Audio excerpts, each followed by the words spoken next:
সবাই কেমন আছো? আমাদের পশ্চিমবঙ্গের অ্যাসপিরেন্টদের অনেক, অনেক শুভেচ্ছা রইলো আগামী এক্সামগুলোর জন্য। তো লেটস স্টাডি উইথ শুভম চ্যানেলে তোমাদেরকে সকলকে স্বাগত। আজকে তোমাদের ইতিহাস থেকে ২০ টা গুরুত্বপূর্ণ প্রশ্ন নিয়ে এসেছি, যেগুলো তোমাদের পরীক্ষায় আসার সম্ভাবনা অনেকটাই বেশি। চলো বেশি দেরি না করে ক্লাসটা শুরু করি। কিন্তু জিকে কিন্তু অনেকটা বড় একটা ভাস্ট চ্যাপ্টার। ভাস্ট বলতে বৃহৎ বোঝায়। দেখো একটা সমুদ্র থেকে তুমি যদি ভাই ১ বালতি জল তুলে নাও তাতে ওই সমুদ্রের কিচ্ছু যায় আসে না। ঠিক আছে? সমুদ্র থেকে যদি তুমি ১ বালতি জল তুলে নাও ওই সমুদ্রের কিচ্ছু যায় আসে না। সেরকম হচ্ছে কিন্তু আমাদের এই সেরকম হচ্ছে আমাদের এই জিকে। শুধু জিকেটাকে কিন্তু খুব ভালোভাবে করতে হবে। যে তোমাদের যে সাবজেক্টগুলো রয়েছে ইতিহাস, ভূগোল, ঠিক আছে? তারপর তোমাদের এই পলিটি, হ্যাঁ? এগুলো তোমাদের করতে হবে। হ্যাঁ? সায়েন্সের মধ্যে আবার ভাগ রয়েছে ফিজিক্যাল সায়েন্স, ঠিক আছে? তারপরে এদিকে তোমার বায়োলজি, কেমিস্ট্রি এগুলো কিন্তু ভাগ আছে। তারপর তোমাদের কিছু স্ট্যাটিক জিকেও করতে হবে। তো সবেরই ক্লাস তোমরা আমার চ্যানেলে পেয়ে যাবে একদমই ফ্রি অফ কস্ট। তো তার জন্য তোমাদেরকে কী করতে হবে? চ্যানেলটাকে সাবস্ক্রাইব করতে হবে, ঠিক আছে? তো খুব কম সময়ের মধ্যে তোমাদেরকে ২০টা কোয়েশ্চেন তোমাদের সঙ্গে আলোচনা করব। খুব বেশি সময় নেব না, মাত্র ১০ থেকে ১২ মিনিট কিংবা ১৫ মিনিটও লাগতে পারে। তার বেশি সময় নেব না, কারণ তোমাদের ক্লাস সঙ্গে তোমাদের পড়াশোনাটাকেও করতে হবে। সেটাকে মাথায় রেখে আমি তোমাদের ক্লাস এখানেই শুরু করছি। দেখো, প্রথম কোয়েশ্চেন রয়েছে খুবই একটা সোজা জিনিস। এই হরপ্পা সভ্যতা আবিষ্কার হয় কোন সালে? দেখো, একটা আছে ১৯২১ সাল, ঠিক আছে? তোমাদের তোমাদের মধ্যে কিন্তু একটা কনফিউশন থাকতে পারে, ঠিক আছে? যে এখানেতে ১৯২১ সাল রয়েছে, কখনো কখনো থাকে কি ১৯২২ সালও থাকে, ঠিক আছে? কিন্তু সেটাও কিন্তু ভুল নয়।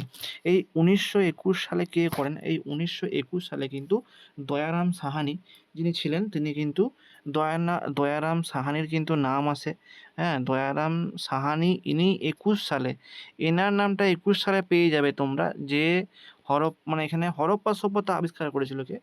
১৯২১ সালে দয়ারাম সাহানি, ঠিক আছে? আরেকটা তোমার আসবে ১৯২২ সালে। ১৯২২ সালে কে করেছিল? দেখো, ১৯২২ সালে তোমাদের রাখালদাস বন্দ্যোপাধ্যায়।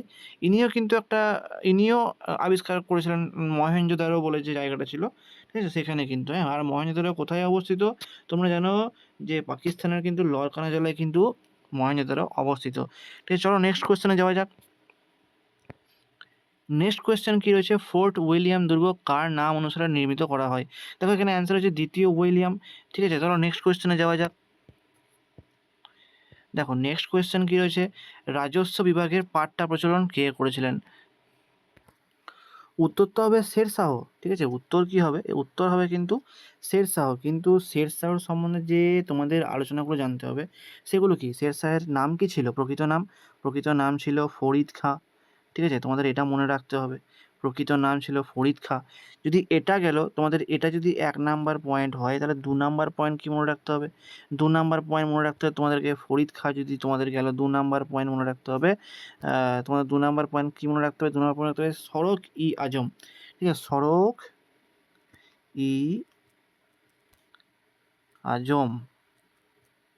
এটা মনে রাখতে হবে। সড়ক-ই-আজম তোমাদের নির্মাণ করেছিল। এটা রাস্তা কিন্তু, হ্যাঁ? দীর্ঘ রাস্তা, যার নাম এখন হয়ে গেছে গ্র্যাং ট্যাং রোড, যাকে আমরা জিটি রোডও বলে থাকি, ঠিক আছে? জিটি রোডও বলে থাকি, গ্র্যাং ট্যাং রোড, ঠিক আছে? এইটা কিন্তু এই সড়ক-ই-আজমের নাম হয়ে গেছে এখন গ্র্যাং ট্যাং রোড। ছোট তোমাদের কিছু পয়েন্ট তোমাদের এগুলো মনে রাখতে হবে, ঠিক আছে?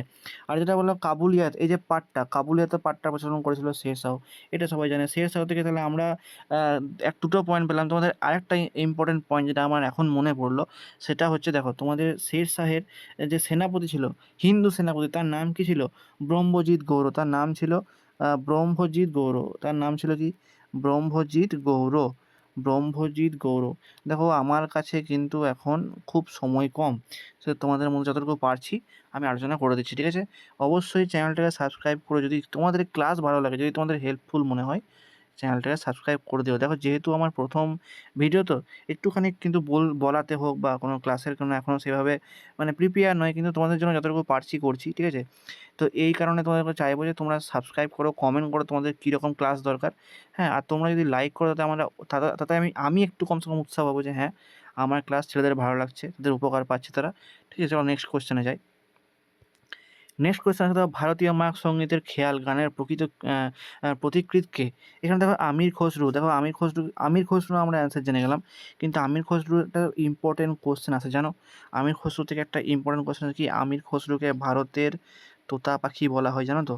আমির খসরুকে ভারতের তোতা পাখি বলা হয়। ঠিক আছে? তোমরা কিন্তু এখানে মানে অ্যাকচুয়ালি 20টা কোয়েশ্চেন জানছো তোমরা 20টা, তার সঙ্গে কিন্তু আরও অনেকগুলো জেনে যাবে। ঠিক আছে? মোটামুটি তো আমার মনে হয় কমসে কম 40টা কোয়েশ্চেন এখান থেকে তোমরা জানতে পারবে। তাহলে আমির খসরুকে ভারতে তোতা পাখিও বলা হয়। এটা তোমরা সবাই জানো। চলো নেক্সট কোয়েশ্চেনে যাওয়া যাক। ইচ ওয়ান টেক ওয়ান কে বলেছিল? মহাত্মা গান্ধী। মহাত্মা গান্ধী নিয়ে প্রচুর ছোটো ছোটো পয়েন্ট হয়। ঠিক আছে? মহাত্মা গান্ধী নিয়ে ছোটো ছোটো প্রচুর পয়েন্ট হয়। 1857 সালের যে বিদ্রোহ, ভারতের প্রথম স্বাধীনতার যুদ্ধ হয়, যুদ্ধ আখ্যায়িত করেন, সেটা কে করেন?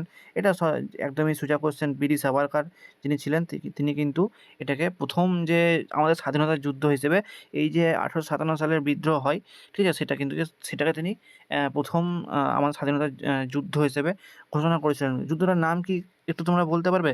যারা যারা জানো না তাদেরকে তারা কমেন্টে করো, তোমাদের জন্য এটা একটা হোমওয়ার্ক রইলো। তোমরা এই যারা যারা যুদ্ধটার নাম বলতে পারবে, যারা 1857 সালে যেটা হয়েছিল, সেটা তোমরা কমেন্টে জানাও। চলো নেক্সট কোয়েশ্চেনে যাই। দেখো এখানে সাচ্চা বাদশাহ উপাধি গ্রহণ করেছিলেন শিখ গুরু। হ্যাঁ, মানে সাচ্চা বাদশাহ উপাধি গ্রহণ করেছিলেন শিখ গুরু। 4টে অপশান দিয়েছে: গুরু নানক, শেখ গুরু তেগ বাহাদুর, গুরু হরগোবিন্দ, গুরু গোবিন্দ সিং। এবার এখানে তো আমি গুরু হরগোবিন্দ জেনে গেলাম, কিন্তু এখান থেকে না আমি 4টে পয়েন্ট কিন্তু বার করতে পারবো। দেখবে কীরকম পয়েন্ট, দেখো খুবই ইজি কিন্তু। হ্যাঁ, তাহলে এখানে অ্যান্সার জানলাম গুরু হরগোবিন্দ, কিন্তু তোমাদের এখানে কে কোন কখন শিখ গুরু ছিল? নানক কিন্তু প্রথম। ঠিক আছে, ফার্স্ট আমাদের নানক, তাহলে নানক ফার্স্ট। ঠিক আছে, গুরু তেগ বাহাদুর যদি চলে আসো, তেগ বাহাদুর কোথায় ছিল? নবম। আমি এখানে ইংলিশে লিখে দিচ্ছি, তোমরা কিন্তু খাতায় ওই নবম। গুরু হরগোবিন্দ যদি চলে আসো, সিক্সথ হরগোবিন্দ ছিল মানে ষষ্ঠতম শিখ গুরু। আর যদি তোমরা এখানে একটু ক্লিয়ার করে দিই আমি বোর্ডটাকে, ঠিক আছে, একটু ক্লিয়ার করে দিই, যদি এখানে তোমরা চলে আসো, এই গুরু গোবিন্দ সিং, ইনি ছিলেন একদম শেষতম বা দশমতম শিখ গুরু। ঠিক আছে, দেখো এখানে তোমরা 4টে ছোটো ছোটো পয়েন্ট, একটা কোশ্চেনের 4টে পয়েন্ট জেনে গেলে। তাহলে নেক্সট কোশ্চেনে যাওয়া যাক। নেক্সট কোয়েশ্চেন রয়েছে দেখো তোমাদের জন্য, হেনরি ভিভিয়ান ডিরোজিও। ঠিক আছে, হেনরি ভিভিয়ান ডিরোজিও যুক্তি ছিলেন, হ্যাঁ, ইয়ং বেঙ্গল মুভমেন্টের সাথে। ঠিক আছে, ইয়ং বেঙ্গল মুভমেন্টের সাথে। চলো নেক্সট কোয়েশ্চেনে যাওয়া যাক। নেক্সট কোয়েশ্চেন ইজ, নিম্নের কোন ব্যক্তি দিনহি ইলাহি সদস্য ছিলেন? রাজা বীরবল। রাজা বীরবল তো দিনহি ইলাহির সদস্য ছিলেন, কিন্তু এখানে দেখো তানসেন কার সেনাপতি বলছি, কার সভাসদ ছিলেন? ঠিক আছে, তার আসল নাম কি ছিল? আমি একটা তোমাদেরকে বলে দিই, তার আসল নাম ছিল রামতনু পাণ্ডে। রামতনু পাণ্ডে। তিনি না, তার একটা ফেমাস ওয়েব সিরিজ আছে জানো তো, তানসেনের তানপুরা। তিনি সঙ্গীত শিল্পী ছিলেন, একদম বিখ্যাত সঙ্গীত শিল্পী ছিলেন। চলো নেক্সট কোশ্চেন, কুষাণ যুগের সর্বোত্তম বিকাশ ঘটে যে ক্ষেত্রে, সেটা কি? শিল্পক্ষেত্রে কুষাণ যুগে কিন্তু প্রচণ্ডভাবে বিকাশ ঘটেছিল। ঠিক আছে, নেক্সট কোয়েশ্চেন দেখো। নেক্সট কোয়েশ্চেন যদি হয়, ঋগ্বেদের যুগে আর্যরা ভারতে কোথায় বাস করতেন? সপ্তসিন্ধু এলাকায়। নেক্সট কোয়েশ্চেন, চলো নেক্সট কোয়েশ্চেনে যাওয়া যাক। 1943 সালে ইন্ডিয়ান ন্যাশনাল আর্মি আত্মপ্রকাশ করে, এখানে করেটা যদিও বা আসেনি, ঠিক আছে, এখানে ওটা করে হবে, তোমরা দেখো সিঙ্গাপুরে। ঠিক আছে, অ্যান্সার হবে সিঙ্গাপুরে। নেক্সট কোয়েশ্চেন দেখো। নেক্সট কোয়েশ্চেন রয়েছে যে, কে শের ই পাঞ্জাব নামে পরিচিত ছিলেন? লালা লাজপত রায়। কিন্তু চলো দেখো, জালিয়ানবাগের গুলি চালানোর আদেশ কে দিয়েছিলেন হবে এখানে। এখানে অ্যান্সার হবে জেনারেল ডায়ার। ঠিক আছে, জেনারেল ডায়ার। চলো নেক্সট কোয়েশ্চেন যাওয়া যাক। নেক্সট কোয়েশ্চেন হচ্ছে, আলেকজান্ডার যখন ভারতে আক্রমণ করে তখন মগধে কোন বংশ রাজত্ব করেছিল? তখন এটা একটা ইজি কোয়েশ্চেন, নন্দ বংশ। ঠিক আছে, তখন নন্দ বংশ। আর এই নন্দ বংশের অনেক ছোটো ছোটো পয়েন্ট আছে। ঠিক আছে, তোমার ওই আলেকজান্ডার যখন ভারতে আসেন তখন কত সময়কাল ছিল, দেখো এটা তোমরা বলো দেখি কমেন্টে, যে আলেকজান্ডার যখন ভারত আক্রমণ করে তখন সময়কাল মানে তখন কত সময় ছিল। ঠিক আছে, নেক্সট কোয়েশ্চেন দেখো। নেক্সট কোয়েশ্চেন হচ্ছে, হুমায়ুন নামা কে রচনা করেন? দেখো এখানে আবুল ফজলের যে রচনাটা আছে সেটা তোমরা বলো। ঠিক আছে, যারা যারা জানো তারা বলো কমেন্টে। এখানে অ্যান্সার হবে গুলবদন বেগম হুমায়ুন নামা রচনা করেছিলেন, ঠিক আছে? নেক্সট কোয়েশ্চেন যেটা হয়েছে, ভারতের স্বাধীনতা সংগ্রামে নিচের কোন বিখ্যাত ব্যক্তি চরমপন্থী গোষ্ঠীর সাথে যুক্ত নয়? যুক্ত নয়, এই যে নয় বলেছে না, তোমাদের এখানে কিন্তু ভুল হয়ে যায়। অনেক সময় যুক্ত দেখে নেয় কিন্তু নয়টা দেখতে পায় না, নিয়ে এখানে তোমরা তখন কী করবে বলো তো? এই চরমপন্থী বাল গঙ্গাধর তিলক করে চলে আসবে। তখন তোমাদের কনফিউশন হবে যে বিপিনচন্দ্র পালও, ঠিক আছে? সেহেতু তোমরা কিন্তু দেখবে নয় বলেছে, নয়। তার মানে এখানে এই যে ৩ জন কিন্তু চরমপন্থীর মধ্যে যুক্ত। তাহলে তোমাদের এখন কী করতে হবে? গোপাল কৃষ্ণ গোখলে, যাকে আমরা চিনি, হ্যাঁ? তিনি কিন্তু চরমপন্থীর কোনো রকম কোনো সদস্য ছিল না, ঠিক আছে? চলো নেক্সট কোয়েশ্চেন। ভারতের, এখানে ভটা হালকা মুছে গেছে, ভারতের নেপোলিয়ন কাকে বলা হয়? একদম জলের মতো সোজা, সমুদ্রগুপ্ত। এই সমুদ্রগুপ্ত থেকে অনেক ছোট্ট ছোট পয়েন্ট হয়, তোমাদেরকে পার্টিকুলারলি ক্লাসে দ্বিতীয় চন্দ্রগুপ্ত থেকে অনেক ছোটো ছোটো পয়েন্ট হয়, প্রথম চন্দ্রগুপ্ত থেকে অনেক ছোট্ট ছোট্ট পয়েন্ট হয়, যেগুলো এই ক্লাসে আলোচনা করলে ক্লাসটা অনেক বড় হবে, সেটা তোমাদের জন্য আলাদা করে ক্লাস আমি নিয়ে আসবো। চলো নেক্সট কোয়েশ্চেন।